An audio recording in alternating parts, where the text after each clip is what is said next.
Buka hati, buka hoki. Ketemu lagi dengan saya, Akino. Hari ini adalah pertemuan istimewa kita karena hari ini saya akan menjawab pertanyaan kalian soal kuah dan arah hadap. Tapi sebelum saya menjawab itu, saya akan menggarisbawahi atau mengklarifikasi beberapa hal. Yang pertama adalah ada yang bertanya soal tanda-tanda membaca wajah. Soal membaca tanda ataupun ciri di wajah ini, sesungguhnya ini adalah alat bantu saja. Sama seperti ketika kita beli buah-buahan, misalnya beli durian, ya kan?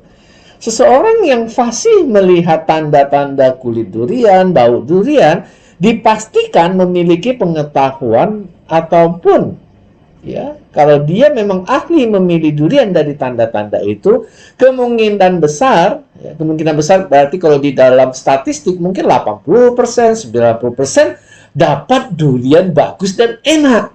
Tapi bagi seseorang yang tidak memahami tanda-tanda membaca durian, kemungkinan juga ada mendapat durian yang enak, bagus. Tapi kemungkinan itu semakin kecil. Bisa-bisa 20%, bisa-bisa cuma 3%, bisa-bisa 10%. Nah, itu mirip dengan teman saya. Dia beli durian bisa aja 20, 30. Tapi yang enak dan bagus cuma 2. Itu artinya dia secara sembarangan memilih durian ataupun tidak punya skill. Nah, apa artinya tanda-tanda wajah ini? Sama seperti kita memilih kepada siapa kita harus bergaul, kepada siapa kita harus berteman, dekat, dan lain-lain. Membaca tanda-tanda ini bicaranya adalah memang probabilitas. Ada kemungkinan tanda-tanda ini menunjukkan kualitas demikian. Tapi bagi seseorang yang ahli, maka tingkat kemungkinannya semakin lama semakin tinggi.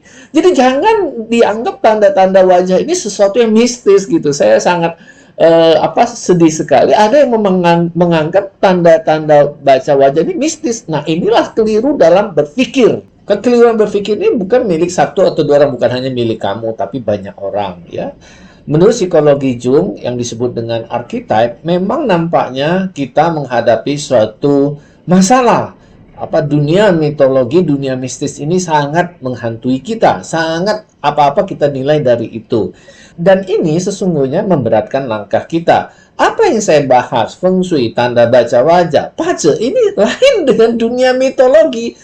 Jadi bagi orang yang misalnya, bagi kamu yang ingin mempelajari, ini bisa diketik archetype, dan saya sebenarnya bertugas untuk membongkar archetype mitologi atau mitos yang dianggap keliru oleh berbagai orang sehingga tanpa sadar apa-apa dengan bawaannya anti, apa-apa dengan kecurigaan gitu.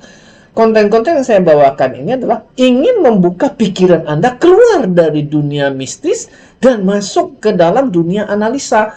Memang ada beberapa hal, contoh energi, tidak semua orang bisa mengaksesnya. Tapi itu bukan berarti itu mistis. Karena dengan alat yang benar, dengan latihan yang benar, semua orang, sekali lagi saya katakan, semua orang bisa merasakan energi itu. Dan ketika saya mengatakan tidak semua orang bisa mengakses energi, jangan timbul lagi dengan mistis. Nah, kan? Dunia kalkulus, matematika kalkulus, tidak semua orang bisa. Padahal itu saintifik. Ya. Berikut ini adalah kuah kamu dan arah hadap rumah kamu. Jadi masing-masing bisa melihat di dalam tabel yang saya berikan ini. Sesudah baca ini, mohon tunggu beberapa saat karena saya akan menjelaskan bagaimana cara penggunaannya spesifik untuk meningkatkan energi di dalam rumah ataupun energi masing-masing. Berkaitan dengan arah hadap, mohon perhatikan ada 3 cara kita menentukan arah hadap. Tentu yang terbaik kalau arah hadap itu bisa di pintu utama kita. Atau pintu utamanya arah hadapnya sangat menguntungkan dari sisi kuah kita. Yang kedua, kalau kita nggak bisa mencapai pintu utama kita, arah hadapnya seperti yang saya berikan, tabel yang saya berikan, maka carilah arah kepala tidur kita. Sekali lagi, arah kepala tidur kita berarti kepala ranjang mengarah ke arah hadap terbaik kita.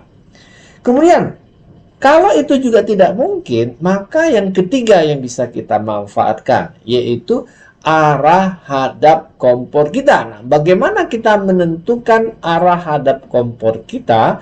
Yaitu di pemantik apinya. Ya, sekali lagi di pemantik apinya. Jadi di mana pemantik apinya itu mengarah ke arah hadap yang saya berikan. Nah, ada juga yang bilang pemantik api saya kan ada di atas, nggak ada masalah. Kita bisa menarik dari pemantik api meskipun di atas atau di samping sama saja, yaitu ke arah hadap kita yang terbaik. Mengapa kita membutuhkan arah hadap ini? Bahasa yang lebih dalamnya, mengapa kita membutuhkan feng shui? Feng itu angin, shui itu adalah air. Di dalam kehidupan, ini adalah dua komponen material ataupun elemen yang sangat dibutuhkan untuk kita hidup. Tanpa angin, kita nggak bisa hidup. Tanpa air, apalagi. Nyaris kita bilang tubuh kita adalah terdiri dari komponen air, hampir 90%, ya kan? Berbicara tentang angin dan air, maka sesungguhnya kita berbicara tentang alam. Berkaitan dengan alam, apa yang harusnya sikap kita dalam memaknai alam dan bagaimana seharusnya kita berinteraksi dengan alam? Ada satu konsep yang namanya flow.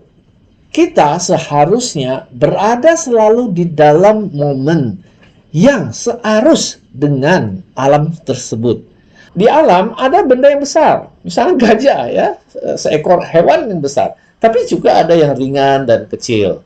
Ada yang pohon yang bisa ratusan usianya, tapi ada juga kehidupan yang hanya 1-2 hari. Ada yang masa panen 3 bulan, tapi juga ada yang panennya harus tunggu 7 tahun, 10 tahun, baru ada hasilnya. Jika kita hidup sesuai dengan flow alam, maka hidup kita menjadi lebih ringan, lebih rileks, tidak banyak tekanan. Tapi sebaliknya, jika hidup kita tidak sesuai dengan flow, ya, dengan tujuan yang menggebu-gebu, maka ini dikatakan kehidupan kita tidak sesuai dengan alam, atau kita hidup terlalu memaksakan diri. Tao Te Ching 38 mengatakan, sang guru tidak menggunakan paksaan kepada orang lain, ataupun hidupnya tidak memaksa, selaras dengan alam. Oleh karena itu, dia dapat menyelesaikan tugasnya.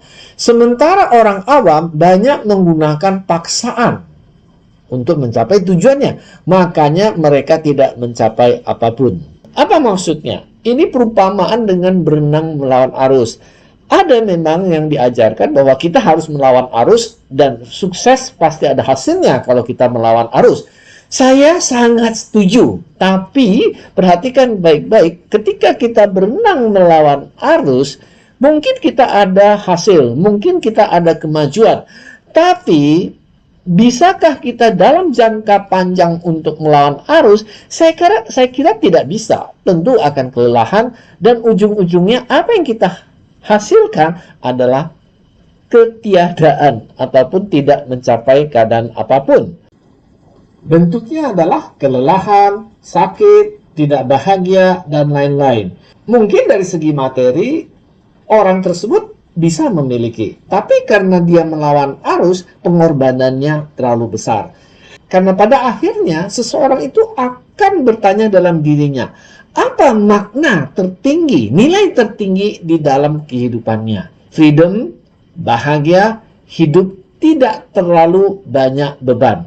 Apakah ada orang yang ingin hidupnya terpaksa?